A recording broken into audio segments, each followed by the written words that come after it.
ओम श्री गणेशाय नमः।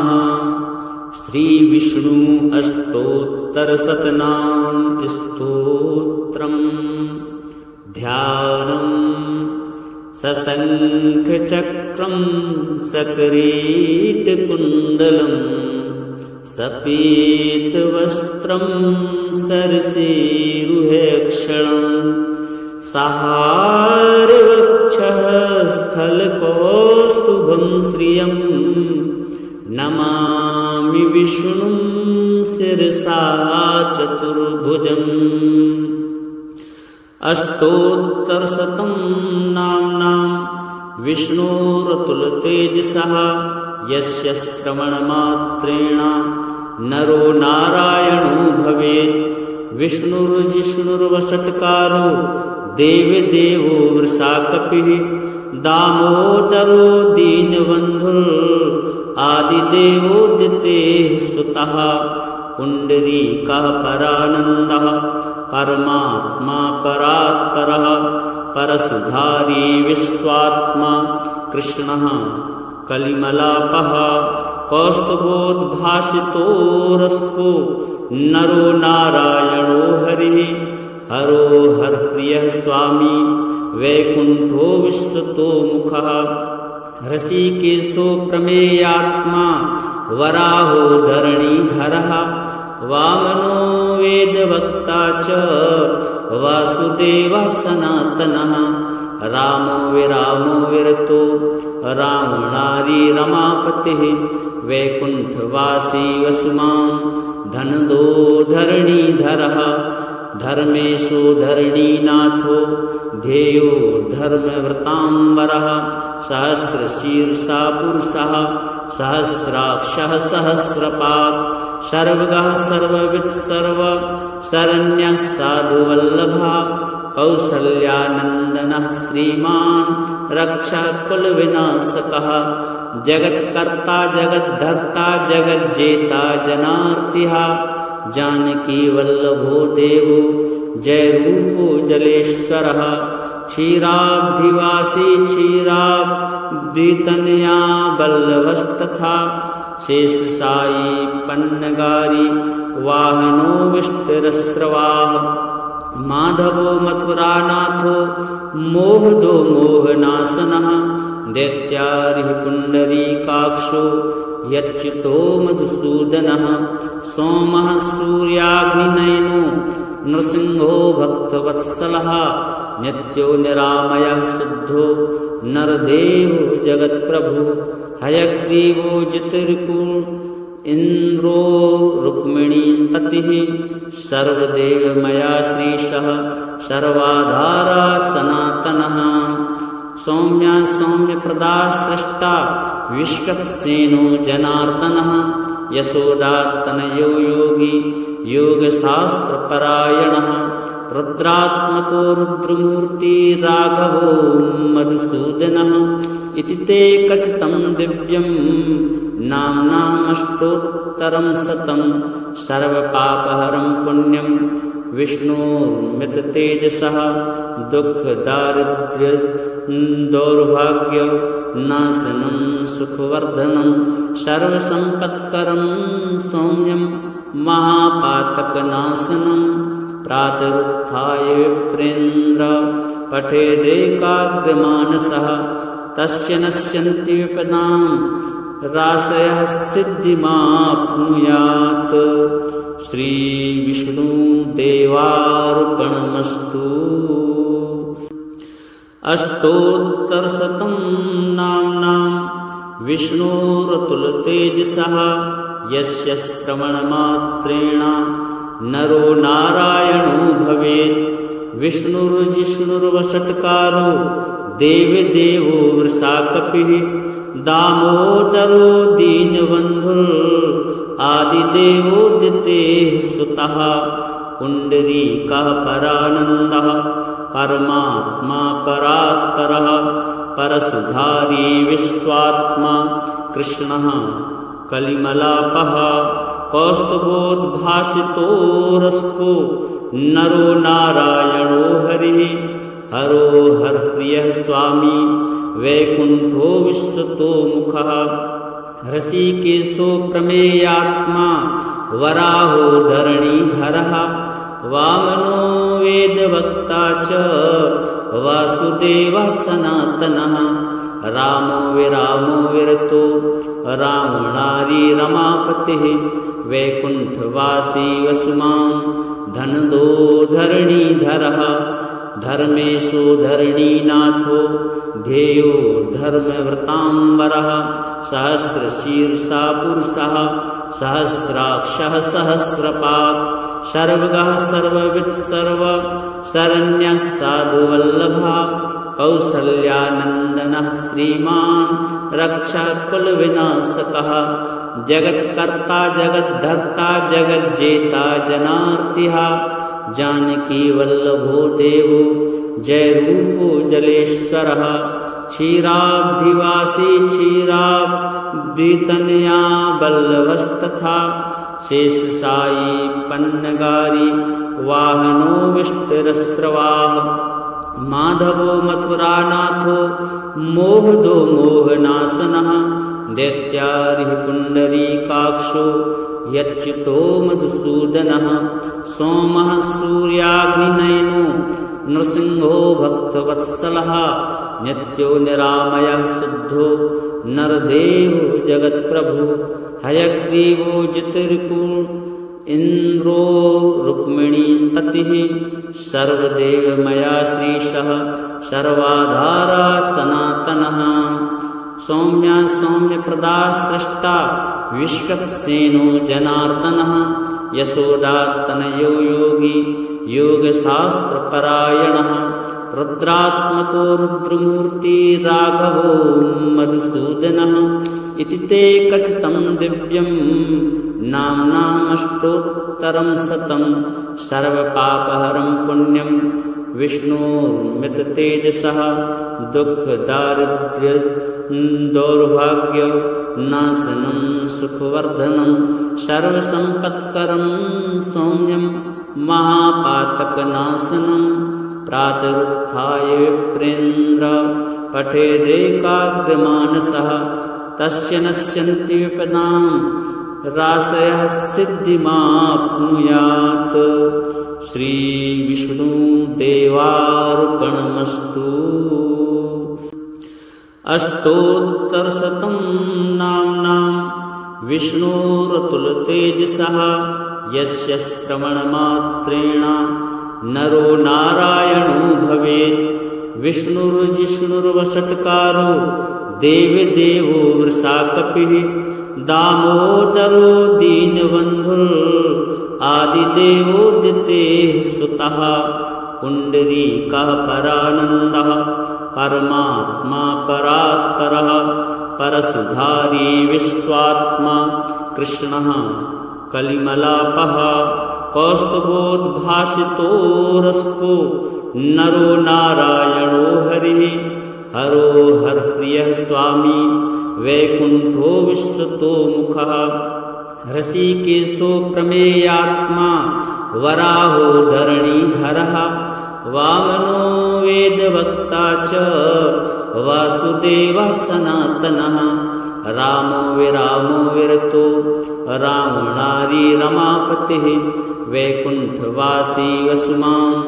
धनदो धरणीधरः धर्मेशो धरणीनाथो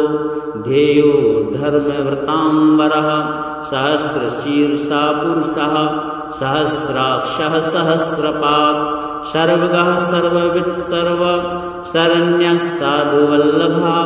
कौसल्यानन्दनः श्रीमान् रक्षकुलविनाशकः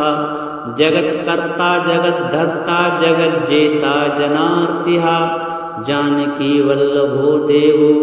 जयरूपो जलेश्वरः क्षीराब्धिवासी क्षीराब्धितनया वल्लभस्तथा शेषशायी पन्नगारी वाहनो विष्टरस्रवाः माधवो मथुरानाथो मोहदो मोहनाशनः दैत्यारिः पुण्डरीकाक्षो यच्युतो मधुसूदनः सोमः सूर्याग्निनयनो नृसिंहो भक्तवत्सलः नित्यो निरामयः शुद्धो नरदेवो जगत्प्रभु हयग्रीवो जितरिपुः इन्द्रो रुक्मिणीपतिः सर्वदेवमया श्रीशः सर्वाधारा सनातनः सौम्या सौम्यप्रदा सृष्टा विश्वक्सेनो जनार्दनः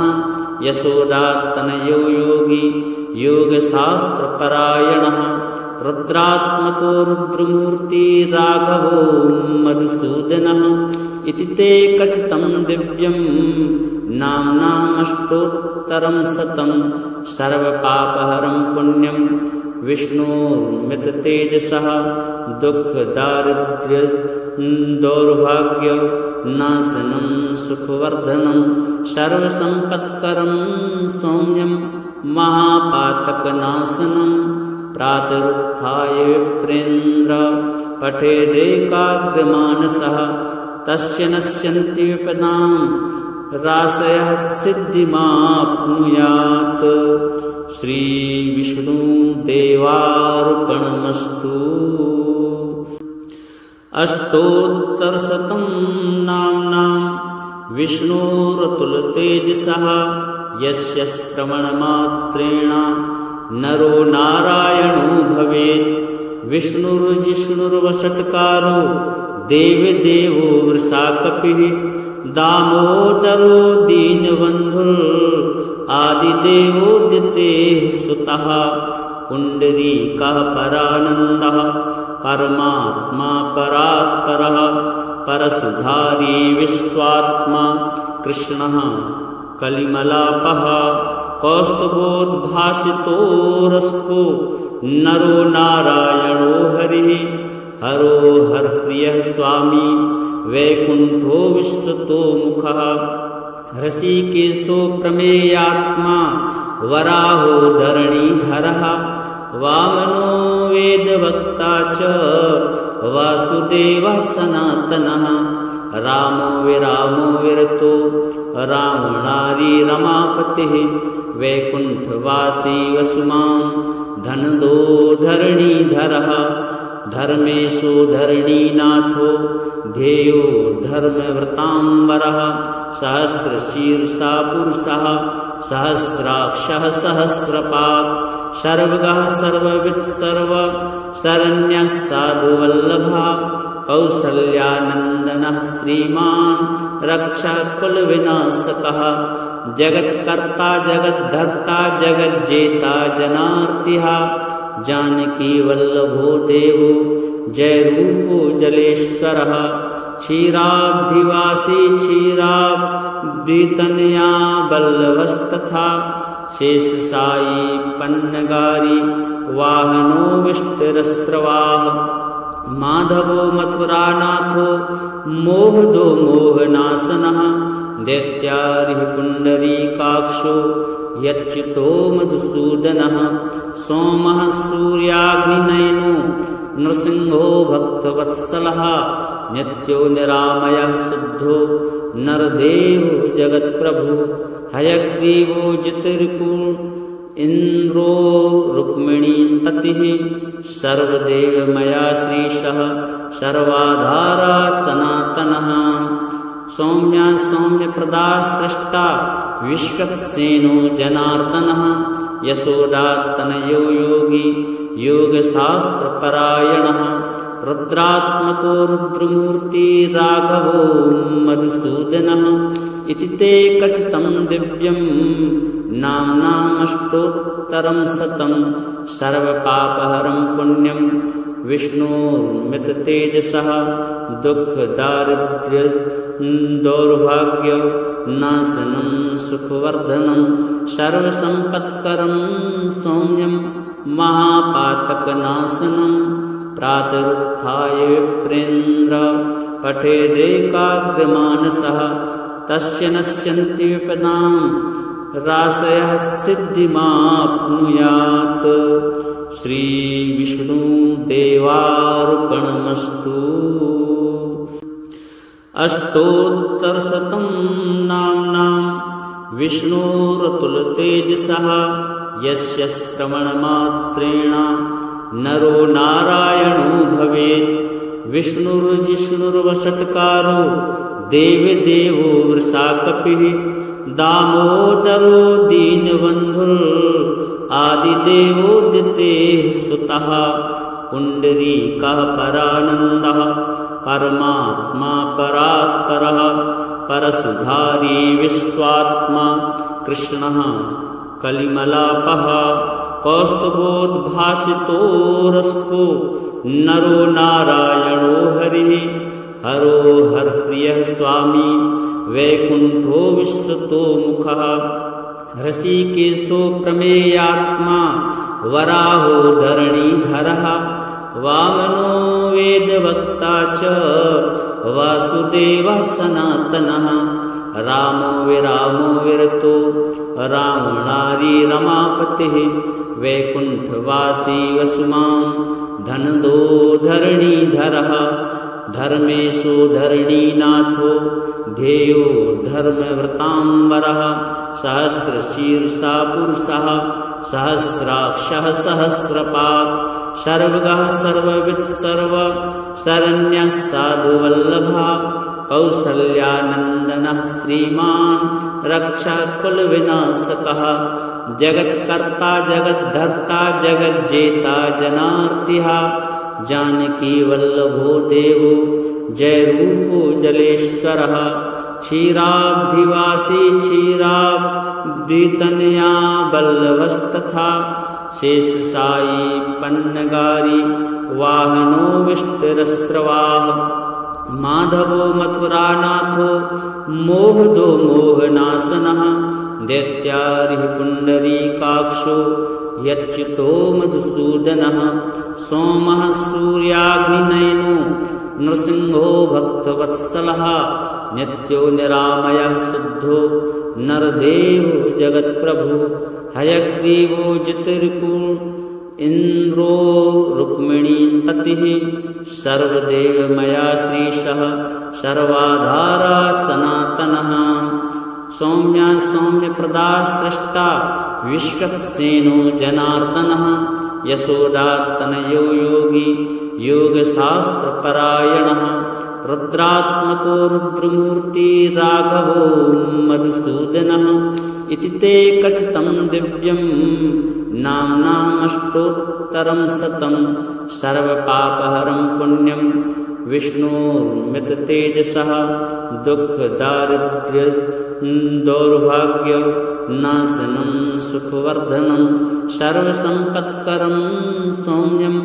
महापातकनाशनं प्रातरुत्थाय विप्रेन्द्र पठेदेकाग्रमानसः तस्य नश्यन्ति विपदां राशयः सिद्धिमाप्नुयात्। श्रीविष्णुदेवार्पणमस्तु। अष्टोत्तरशतं नाम्नां विष्णोरतुलतेजसः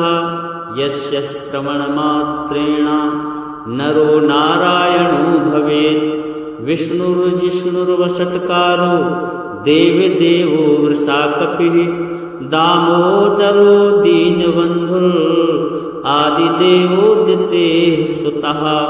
पुण्डरीकः परानन्दः परमात्मा परात्परः परसुधारी विश्वात्मा कृष्णः कलिमलापः कौस्तुभोद्भासितो रसको नरो नारायणो हरिः हरो हरप्रियः स्वामी वैकुण्ठो विश्वतो मुखः ऋषिकेशो प्रमेयात्मा वराहो धरणीधरः वामनो वेदवक्ता च वासुदेवः सनातनः रामो विरामो विरतो रावणारी रमापतिः वैकुण्ठवासी वसुमान् धनदो धरणीधरः धर्मेशो धरणीनाथो ध्येयो धर्मव्रतांबरः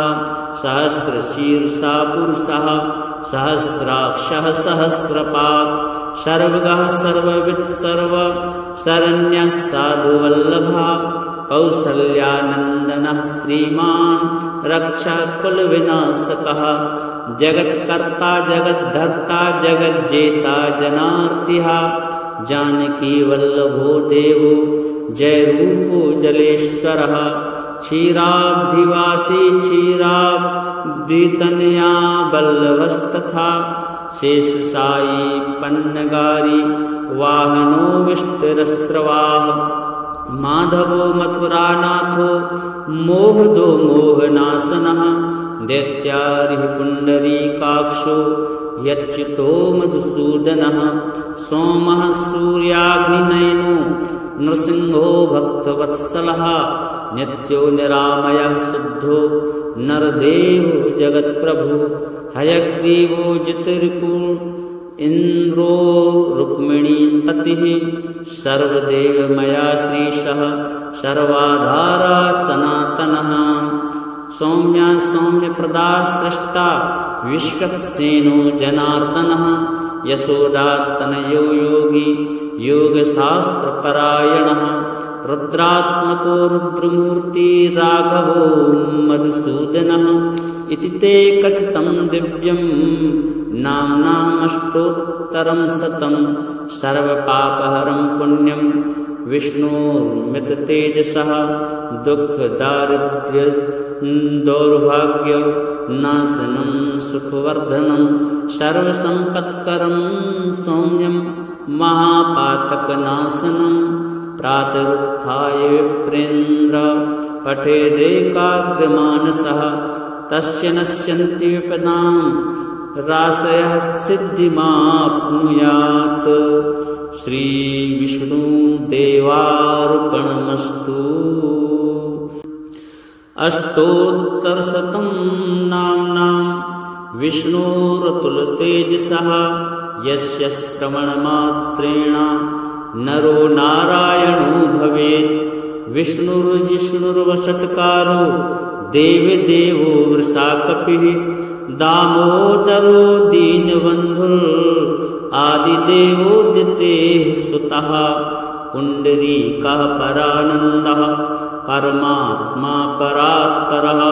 परसुधारी विश्वात्मा कृष्णः कलिमलापः कौस्तुभोद्भासितो रसको नरो नारायणो हरिः हरो हरप्रियः स्वामी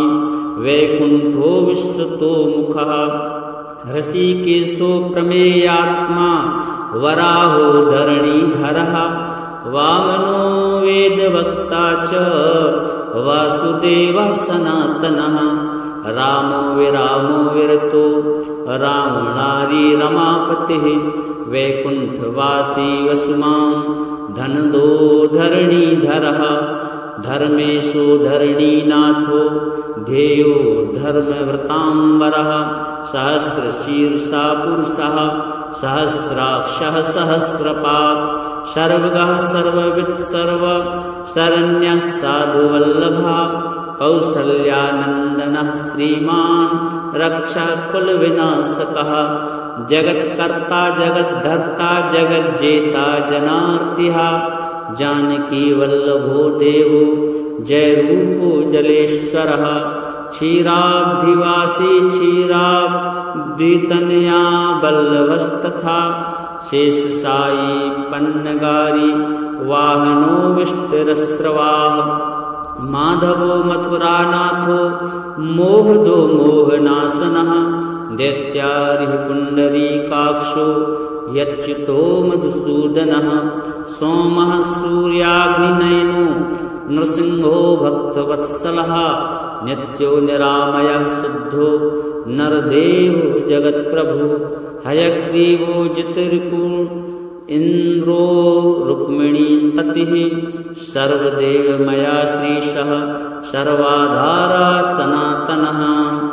सौम्या सौम्यप्रदा स्रष्टा विश्वक्सेनो जनार्दनः यशोदात्तनयो योगी योगशास्त्रपरायणः रुद्रात्मको रुद्रमूर्ति राघवो मधुसूदनः इति ते कथितं दिव्यं नाम्नामष्टोत्तरं शतं सर्वपापहरं पुण्यं विष्णोर्मिततेजसः दुःखदारिद्र्य दौर्भाग्य नाशनं सुखवर्धनं सर्वसम्पत्करं सौम्यं महापातकनाशनं प्रातरुत्थाय विप्रेन्द्र पठेदेकाग्रमानसः तस्य नश्यन्ति विपदां राशयः सिद्धिमाप्नुयात्। श्रीविष्णुदेवार्पणमस्तु। अष्टोत्तरशतं नाम्नां विष्णोरतुलतेजसः यस्य श्रवणमात्रेण नरो नारायणो भवेत्। विष्णुर्जिष्णुर्वषट्कारो देवदेवो वृषाकपिः दामोदरो दीनबन्धुर् आदिदेवोदितेः सुतः पुण्डरीकः परानन्दः परमात्मा परात्परः परसुधारी विश्वात्मा कृष्णः कलिमलापः कौस्तुभोद्भासितो रसको नरो नारायणो हरिः हरो हरप्रियः स्वामी वैकुण्ठो विश्वतो मुखः ऋषिकेशो प्रमेयात्मा वराहो धरणीधरः वामनो वेदवक्ता च वासुदेवः सनातनः रामो विरामो विरतो रावणारी रमापतिः वैकुण्ठवासी वसुमान् धनदो धरणीधरः धर्मेशो धरणीनाथो ध्येयो धर्मव्रताम्बरः सहस्रशीर्षा पुरुषः सहस्राक्षः सहस्रपात् सर्वगः सर्ववित् सर्व शरण्यः साधुवल्लभः कौसल्यानन्दनः श्रीमान् रक्षकुलविनाशकः जगत्कर्ता जगद्धर्ता जगज्जेता जनार्तिः जानकी वल्लभो देवो जयरूपो जलेश्वरः क्षीराब्धिवासी क्षीराब्धितनया वल्लभस्तथा शेषशायी पन्नगारी वाहनो विष्टरस्रवाः माधवो मथुरानाथो मोहदो मोहनाशनः दैत्यारिः पुण्डरीकाक्षो यच्युतो मधुसूदनः सोमः सूर्याग्निनयनो नृसिंहो भक्तवत्सलः नित्यो निरामयः शुद्धो नरदेवो जगत्प्रभु हयग्रीवो जितरिपुः इन्द्रो रुक्मिणीपतिः सर्वदेवमया श्रीशः सर्वाधारा सनातनः सौम्या सौम्यप्रदा स्रष्टा विश्वक्सेनो जनार्दनः यशोदात्तनयो योगी योगशास्त्रपरायणः रुद्रात्मको रुद्रमूर्ति राघवो मधुसूदनः इति ते कथितं दिव्यं नाम्नामष्टोत्तरं शतं सर्वपापहरं पुण्यं विष्णोर्मिततेजसः दुःखदारिद्र्य दौर्भाग्य नाशनं सुखवर्धनं सर्वसम्पत्करं सौम्यं महापातकनाशनं प्रातरुत्थाय विप्रेन्द्र पठेदेकाग्रमानसः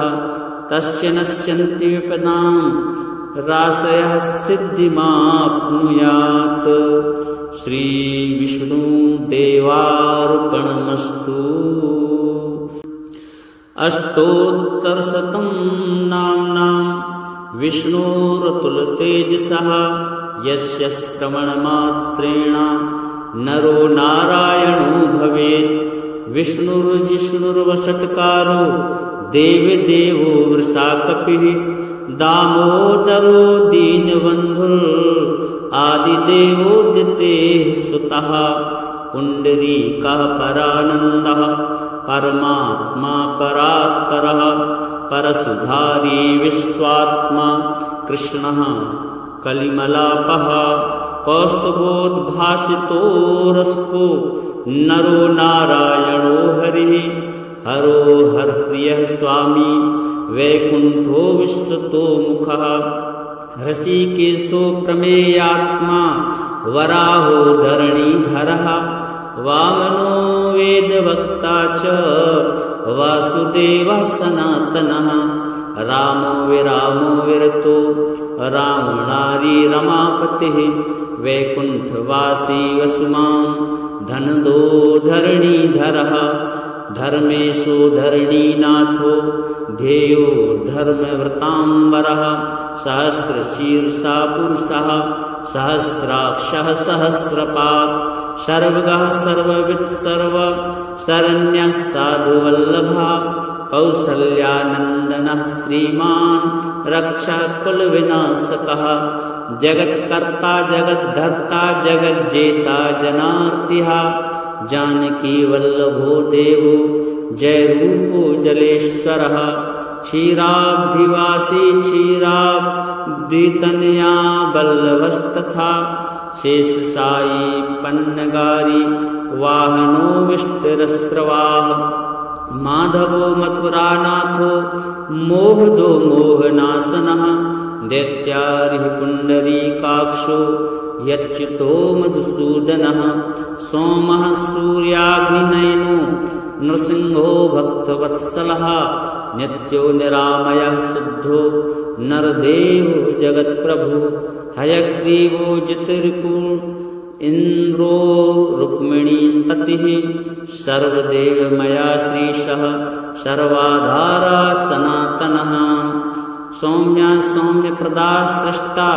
विश्वक्सेनो जनार्दनः यशोदातनयो योगी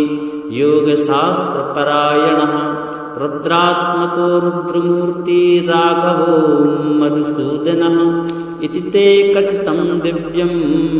नाम्नामष्टोत्तरं शतं सर्वपापहरं पुण्यं विष्णोर्मिततेजसः दुःखदारिद्र्य दौर्भाग्य नाशनं सुखवर्धनं सर्वसम्पत्करं सौम्यं महापातकनाशनं प्रातरुत्थाय विप्रेन्द्र पठेदेकाग्रमानसः तस्य नश्यन्ति विपदां राशयः सिद्धिमाप्नुयात् श्रीविष्णुदेवार्पणमस्तु। अष्टोत्तरशतं नाम्नां विष्णोरतुलतेजसः यस्य श्रवणमात्रेण नरो नारायणो भवेत् विष्णुर्जिष्णुर्वषट्कारो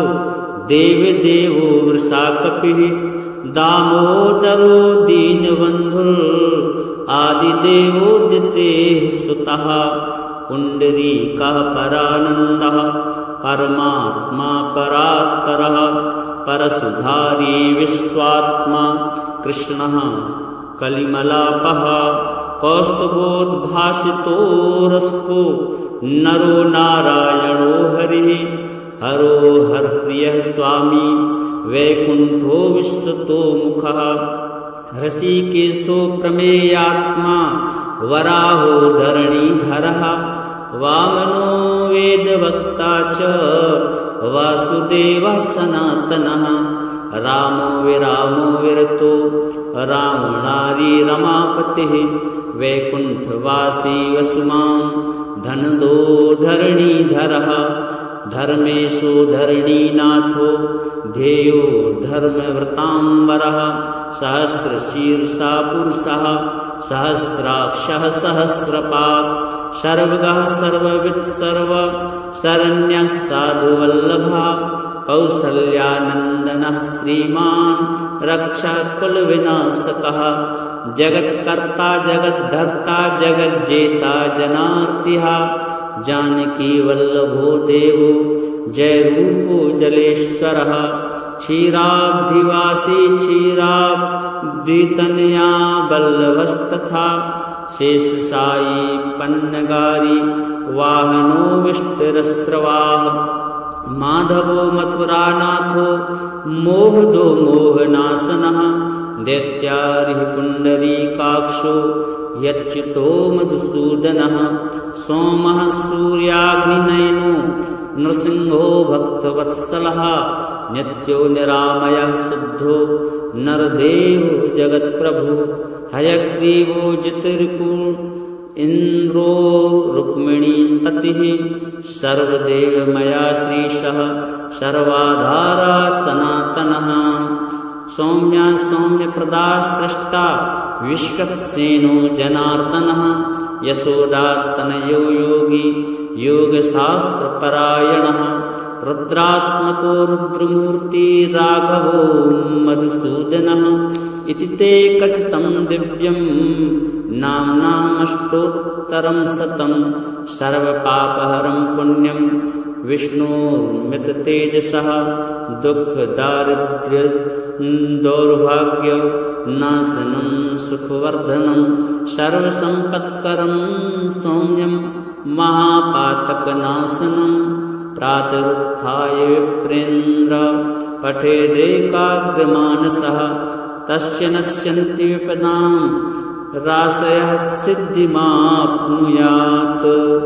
श्रीविष्णुदेवार्पणमस्तु। अष्टोत्तरशतं नाम्नां विष्णोरतुलतेजसः यस्य श्रवणमात्रेण नरो नारायणो भवेत् विष्णुर्जिष्णुर्वषट्कारो देवदेवो वृषाकपिः दामोदरो दीनबन्धुर् आदिदेवोदितेः सुतः पुण्डरीकः परानन्दः परमात्मा परात्परः परसुधारी विश्वात्मा कृष्णः कलिमलापः कौस्तुभोद्भासितो रसको नरो नारायणो हरिः हरो हरप्रियः स्वामी वैकुण्ठो विश्वतो मुखः ऋषिकेशो प्रमेयात्मा वराहो धरणीधरः वामनो वेदवक्ता च वासुदेवः सनातनः रामो विरामो विरतो रावणारी रमापतिः वैकुण्ठवासी वसुमान् धनदो धरणीधरः धर्मेशो धरणीनाथो ध्येयो धर्मव्रताम्बरः सहस्रशीर्षा पुरुषः सहस्राक्षः सहस्रपात् सर्वगः सर्ववित् सर्व शरण्यः साधुवल्लभः कौसल्यानन्दनः श्रीमान् रक्षकुलविनाशकः जगत्कर्ता जगद्धर्ता जगज्जेता जनार्तिः जानकी वल्लभो देवो जय रूपो जलेश्वरः क्षीराब्धिवासी क्षीराब्धितनया वल्लभस्तथा शेषशायी पन्नगारी वाहनो विष्टरस्रवाः माधवो मथुरानाथो मोहदो मोहनाशनः दैत्यारिः पुण्डरीकाक्षो यच्युतो मधुसूदनः सोमः सूर्याग्निनयनो नृसिंहो भक्तवत्सलः नित्यो निरामयः शुद्धो नरदेवो जगत्प्रभु हयग्रीवो जितरिपु इन्द्रो रुक्मिणीपतिः सर्वदेवमया श्रीशः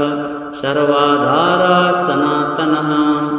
सौम्या सौम्यप्रदा सृष्टा विश्वक्सेनो जनार्दनः यशोदात्तनयो योगी योगशास्त्रपरायणः रुद्रात्मको रुद्रमूर्ति राघवो मधुसूदनः इति ते कथितं दिव्यं नाम्नामष्टोत्तरं शतं सर्वपापहरं पुण्यं विष्णोर्मिततेजसः दुःखदारिद्र्य दौर्भाग्य नाशनं सुखवर्धनं सर्वसम्पत्करं सौम्यं महापातकनाशनं प्रातरुत्थाय विप्रेन्द्र पठेदेकाग्रमानसः तस्य नश्यन्ति विपदां राशयः सिद्धिमाप्नुयात्। श्रीविष्णुदेवार्पणमस्तु।